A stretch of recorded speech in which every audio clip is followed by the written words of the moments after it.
tudo financiado pelos Estados Unidos. Todos os jornalistas vagabundos que deveriam estar catando lixo na rua, porque não tem audiência, não tem credibilidade, enchendo a burra de dinheiro com dinheiro americano. Por isso que esses caras abraçaram o combate à desinformação. O cara tá falando com todas as letras que pelo menos 200 contas foram banidas das redes sociais pelo TSE por transmitirem conteúdos que eles consideravam como ilegais. Critério deles. Especialmente os que tratavam de críticas ao sistema eleitoral e ao próprio TSE. Esse era o crime. Reclamar do serviço público prestado por um órgão público era ilegal. Foi tornado... Vocês estão vendo a putaria com o dinheiro do pagador de imposto americano financiando as loucuras do TSE para promover a censura da gente. Censura de coisas que se comprovaram verdadeiras. A CREDEM, que seria presidida pelo deputado Eduardo Bolsonaro, que teve que ficar em exílio nos Estados Unidos e foi brilhantemente substituído pelo deputado Felipe Barros, que pediu aqui ajuda e nós conseguimos levar o Mike Benz, ex-funcionário do Departamento de Estado, para falar no Congresso brasileiro sobre a interferência americana no Brasil, sobretudo através da USAID, que era o órgão americano supostamente para assistência, e nós fomos vendo que, na verdade, era um órgão, basicamente uma extensão da CIA. E sobre esse tópico, nós comentamos, inclusive, ontem. Porém, além de falar dos aspectos da USAID em si, o Mike Benz fez também uma exposição de falas do presidente do Supremo Tribunal Federal, Luiz Roberto Barroso, e o que eu posso dizer é que a coisa ficou ruim para o Barroso. Ele foi pego com o batom na cueca. Bruno, a gente tem um vídeo aqui do Barroso, por favor? Nossa solicitação, 200 contas foram excluídas por transmitir mensagens políticas ilegais, não solicitadas, especialmente quando vai contra o sistema eleitoral ou o Tribunal Eleitoral. Então, a primeira coisa que nós fizemos para poder combater a má informação foi fazer esse acordo com a rede social e também nós fizemos um acordo com 9 agências de verificação de informação. Bom, vamos começar aqui. Primeira coisa, o Barroso fala bem inglês, ele é professor aqui em Harvard e tudo mais. Ele é um cara que entende bastante sobre essa questão, tá? Sabe bastante de inglês e tudo mais, dá aula aqui. E o que ele está dizendo aqui, nesse momento, é que ele fez um conluio com as Big Tech, mas não foi só com as Big Tech. Esse conluio para as Big Tech foi para limitar o seu WhatsApp, porque as eleitoras do Jair Bolsonaro não são chamadas de tias do Zap à toa, são chamadas de tia do Zap. E o que a corte resolveu fazer? Ora, Bolsonaro é muito forte no WhatsApp, logo precisamos diminuir a capacidade dele no WhatsApp especificamente. E ele está aqui, na verdade, tirando onda que fez isso. Vamos continuar aqui. No Brasil, criamos um grupo de WhatsApp e quando nós vemos as informações que temos razões de duvidar da sua autenticidade, nós enviamos em nosso grupo, as agências de verificação de fato imediatamente verificam se ela é verdadeira ou não, e o resultado, a conclusão, vai para o site deles, e temos uma página no site do Tribunal do TSE, Fato ou Boato, em que nós oferecemos informações acuradas e fazemos um acordo com as empresas telefônicas para que todo... Uma correção aqui que o André Maia, 4040, está fazendo, que é importante no chat. Ele foi professor de Harvard, porque agora vai ser dar aula de Harvard como, né? Não tem mais visto.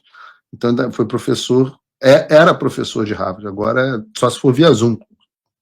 As pessoas possam ter acesso à página sem pagar, quer dizer, taxação zero, sem nenhuma dedução do seu pacote, você tem acesso a essa página e verificar se a informação é verdadeira. Então, nós preparamos... Verificar se a informação é verdadeira segundo os checadores de fato que estavam recebendo grana. Estamos preparados para a guerra. E acho que até o momento, estamos vencendo. Sim. Eu não gosto de comemorar antes de terminar, não, mas até agora a má informação tem sido não tão muito importante na seleção comparado com o que aconteceu anteriormente. Então, o que nós fizemos, eu acho que nós nos livramos, ou quer dizer, nós nos prevenimos, vencemos o bolsonarismo de pessoas inocentes úteis que iriam encaminhar fake news, sabe? Sem saber ou sem ter consciência disso. Eu acho que nós amedrontamos os amadores e os profissionais. As milícias militares que têm hierarquia, que são financiados, estamos prestando bastante atenção a eles e alguns deles nós desmantelamos isso com a Polícia Federal e com a Polícia Federal. Então eu acho que reduzimos as campanhas de desinformação para o mínimo durante as eleições. Entendo que campanha de desinformação incluía, por exemplo, dizer que o Lula tinha sido condenado à corrupção. Incluía dizer que o Lula tinha sido... que era o Lula aliado do Maduro, de Ortega, que era a favor do aborto. Isso tudo era chamado de desinformação. Outra coisa que era chamada de desinformação, que, por exemplo, digamos assim, que o vírus chinês tinha vindo da China, que você tinha vou chamar aqui de tratamento precoce era uma possibilidade, que cloroquina era possível de ser utilizada, que tinha evidências científicas, que a vacina não era 100% eficaz. Tudo isso era chamado de desinformação. Felizmente.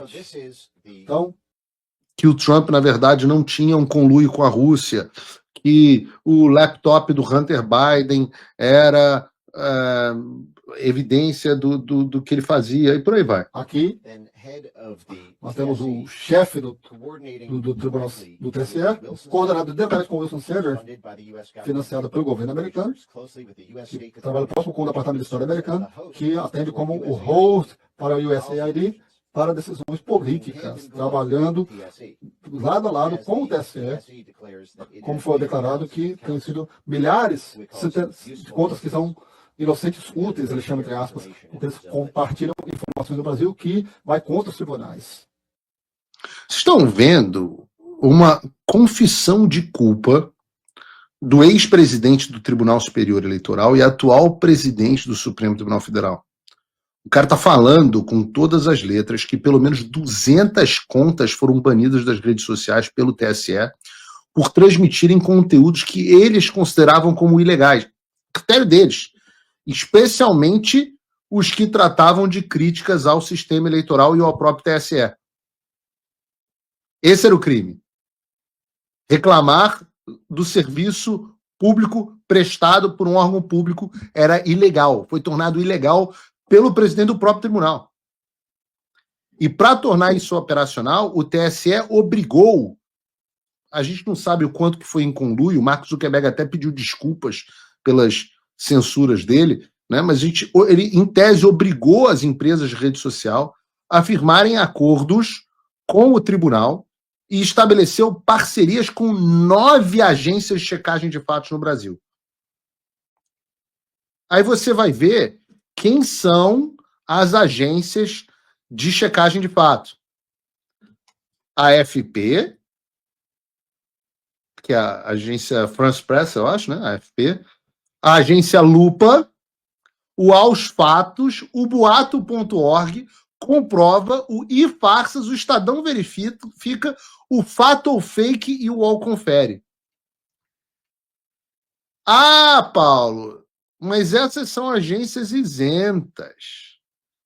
Ora, a agência Lupa atuou como parceira da ONG Medan, que recebeu o quê?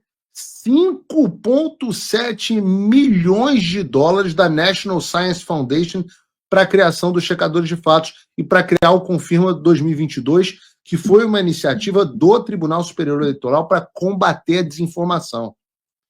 Não satisfeitos com isso, a Lupa recebeu o que hoje, grosso modo, né, foram 150 mil dólares, hoje, grosso modo, quase R$1 milhão, do Departamento de Estado dos Estados Unidos para cobrir os custos do programa de 1 ano a ser oferecido pela agência Lupa para capacitar jornalistas, estudantes e professores de jornalismo à verificação de fatos. A agência, essa foi a Lupa. A agência Aos Fatos foi parceira do tal do Consórcio para Eleições e Fortalecimento do Processo Político, CEPS, que é uma instituição que também foi financiada pela USAID na criação do Guia de Combate à Desinformação deles, e participaram de vários eventos financiados pelo National Endowment for Democracy, que é uma outra instituição financiada pelos Estados Unidos. Vocês estão vendo a putaria com o dinheiro do pagador de imposto americano financiando as loucuras do TSE para promover censura da gente. Censura de coisas que se comprovaram verdadeiras. Não acabou, você pega o Comprova, olha a putaria que é esse negócio.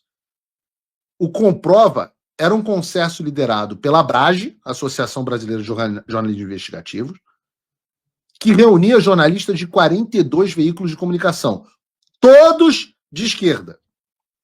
Eu acho até que era a Juliana das Picas, lá que estava na Abrage na época, que também recebia o dinheiro do Jorge Soros.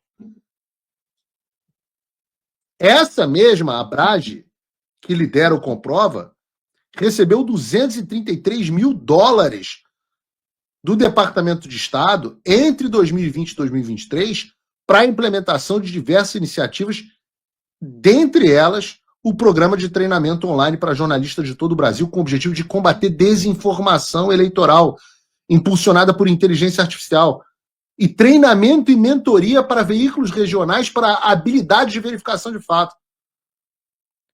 Tudo financiado pelos Estados Unidos. Todos os jornalistas vagabundos que deveriam estar catando lixo na rua porque não tem audiência, não tem credibilidade, enchendo a burra de dinheiro com dinheiro americano. Por isso que esses caras abraçaram o combate à desinformação. Falamos ontem da Globo. E aí vem Barroso me falar de soberania nacional. Isso não é atentado à soberania nacional. O senhor dando palestrinha em inglês, tirando onda com a censura que você fez no Brasil com o dinheiro do contribuinte americano? Não deve ter o menor problema o TSE fazer tanta parceria com instituição diretamente financiada pelos Estados Unidos. Quem conduziu a política externa e, no final das contas, a política eleitoral do Brasil foi o Joe Biden. Não, mas aí não era interferência, não. O problema é o Paulo Figueiredo e Eduardo Bolsonaro buscando punição para o juiz pseudo-violador, o pseudo-juiz violador de direitos humanos. É muito dinheiro americano, cara. Os caras tinham um grupo de WhatsApp com o único propósito de censurar a postagem e falas de pessoas como você e eu. Eu vou repetir, o Tribunal Superior Eleitoral do Barroso fez parceria com a agência financiada por uma nação estrangeira para decidir o que podia ou não ser dito na internet, o que era verdadeiro ou não. As pessoas do Brasil tiveram seus direitos constitucionais violados com base nesta ação criminosa do Barroso. Pessoas foram censuradas com base nisso. E ele se orgulha dizendo, desmantelamos as milícias digitais em conluio com a Polícia Federal. Isso aí é um evento do Wilson Center. Wilson Center, não vou nem entrar aqui porque eu tenho que continuar a pauta, mas tem um histórico de relacionamento com o Departamento de Estado gigantesco, é praticamente um braço do Departamento de Estado. Praticamente um braço do Departamento de Estado.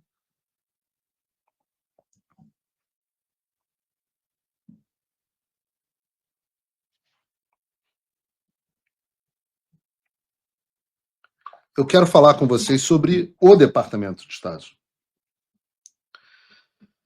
Porque houve uma mudança da água para o vinho. E é por isso que eu falei, por isso que vocês têm aquela imagem minha com as pessoas como o Alan estava junto, comemorando a vitória do Donald Trump. Porque a vitória do Trump transformou da água para o vinho. Muitas dessas coisas aconteceram debaixo do governo Trump, sem o conhecimento do presidente americano. Mas ele aprendeu a lição. E hoje nós temos um Departamento de Estado que ainda não está completamente limpo, mas que melhorou da água para o vinho. Porque o que ferrou, lembra que eu dizia? Ora, o problema é que o Alexandre de Moraes e o Barroso e o Gilmar Mendes e as agências de checagem de fato, e a Globo, e toda essa turma que está sacaneando a gente. O problema dessa história é que eles contavam que o Donald Trump nunca fosse voltar, e Donald Trump voltou. É o que eu dizia, surfavam em uma onda, e o Trump é o tsunami que está vindo na direção oposta. E eles não contavam com isso. No planejamento militar, a gente chama isso de cisne negro. Sabe? É um evento imprevisível, de enorme impacto, que muda completamente o rumo da operação. Eu chamo de intervenção divina. Esse cisne negro foi Donald J. Trump. Toda essa sacanagem com o dinheiro do pagador de imposto americano, enchendo o rabo de jornalista vagabundo de dinheiro, permitindo que o TSE mantivesse suas políticas mais loucas de censura. Isso que se chama de complexo industrial da censura, isso acabou em 20 de janeiro de 2025, quando Donald Trump foi empossado como presidente dos Estados Unidos. E agora a gente está aí com mais ou menos 6 meses e pouco, 7 meses do governo Trump, e nesse tempo dá para dizer que Trump e os seus secretários, incluindo Elon Musk, na época, Marco Rubio, eles desmantelaram completamente esse complexo industrial da censura, eles desmantelaram as falsas ajudas humanitárias promovidas pelo Departamento de Estado, desmantelaram a USAID, desmantelaram toda a estrutura burocrática que dava sustentação e eficiência a essa operação. A mamatinha acabou. O cisne negro chegou. Eu tenho as palavras do Marco Rubio. E vocês lembram por que eu comemorei tanto aqui esse caso? A USAID promoveu seus programas como iniciativas de caridade em vez de instrumentos da política externa americana voltada para os avanços dos interesses nacionais. Com frequência, esses programas promoveram ideias e grupos anti-americanos, desde as iniciativas globais de diversidade, equidade e inclusão, operações de censura e mudança de regime, que foi o que fizeram no Brasil, mudança de regime, até ONGs e organizações internacionais alinhadas com a China comunista e outros adversários geopolíticos. E essas são as palavras do secretário de Estado, Marco Rubio, que chegou a comandar a política externa americana, chegou para comandar e se deparou com essa censura, com essa pauta woke, com esse financiamento de política e grupo anti-americano. E essa mudança trazida pelo Trump e pelo Rubio é fenomenal e por isso foi tanto comemorada por nós. E mudou da água para o vinho. Nós tínhamos antes um Departamento de Estado que agia nas sombras, que financiava tudo quanto é pauta maligna, e hoje nós temos um Departamento de Estado transparente, que age na luz. E as prioridades desse Departamento de Estado do Marco Rubio sobre Donald Trump são muito claras. Eles vão lutar pela liberdade de expressão e contra a censura e violações de direitos humanos no mundo inteiro, mesmo aquelas causadas e estabelecidas com o apoio do Biden, como foi o caso do Brasil. E muito, tem agora a modinha, cada vez menos, mas o Lula enche a boca, a velha mídia fala sobre como Eduardo Bolsonaro e eu estamos ameaçando fulano ou cicrano, mas a verdade é que nós, meus amigos, nós não ameaçamos ninguém. A gente não tem poder nenhum. Eu não tenho como dar sanção Magnitsky a ninguém. Quem ameaça, meus pequenos gafanhotos, é o Departamento de Estado dos Estados Unidos. E no caso do Alexandre e do regime brasileiro, eles estão deixando claro o que vai acontecer. Todas as chances, aliás, eu sou testemunha disso, que todas as chances para que as instituições brasileiras respondam estão sendo dadas. Os avisos são múltiplos. Perdeu-se muito tempo falando é tic-tac do Paulo Figueiredo. Risinhos, isso não vai dar em nada. KKK. Muito tempo foi perdido nisso. Foram enviadas cartas, foram feitas audiências, foram feitas publicações. E agora, e no final, nós terminamos com uma tarifa de 50%, com todos os ministros, exceto Fux, Nunes Marques e André Mendonça, e as suas famílias, e o Paulo Gonet, e as suas famílias, com os seus vistos para os Estados Unidos cancelados, sanções de vistos para todos eles, e sanções Magnitsky contra o Alexandre de Moraes. Se alguém pensa ainda que os Estados Unidos estão para brincadeira, este alguém deve estar de porre. E os avisos de que não acabou por aqui também estão em curso. Vejam o que escreveu o vice-secretário de Estado norte-americano ontem à noite. O ministro Alexandre de Moraes, na verdade, eu acho que não é nem vice-secretário, é um Senior Official for Public Democracy, oficial sênior para diplomacia pública. O que ele disse foi o seguinte: o ministro Alexandre de Moraes é o principal arquiteto do aparato de censura e perseguição dirigido contra Bolsonaro e seus apoiadores. Suas flagrantes violações de direitos humanos lhe renderam uma sanção da lei global Magnitsky imposta pelo presidente Trump. Os aliados de Moraes na corte... Prestem atenção nessa parte. Prestem atenção aqui.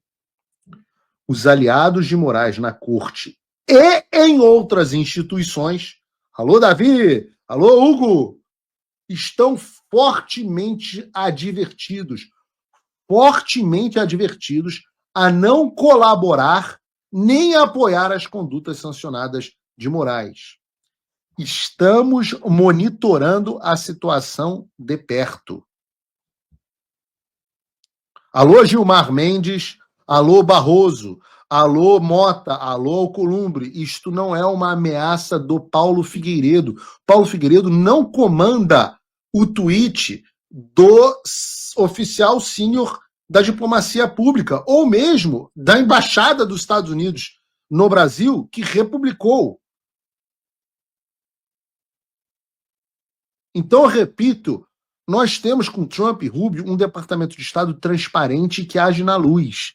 Não tem complô escondido aqui nas sombras. Polícia Federal que quer me investigar, vamos falar disso no programa de hoje.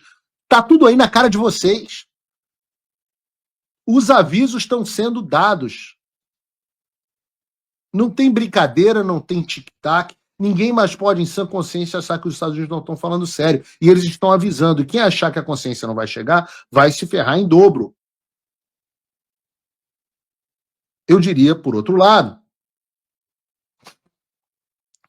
que nem todo mundo é estúpido. E há gente esperta que entendeu a situação. Vejam, por exemplo, esses dois casos.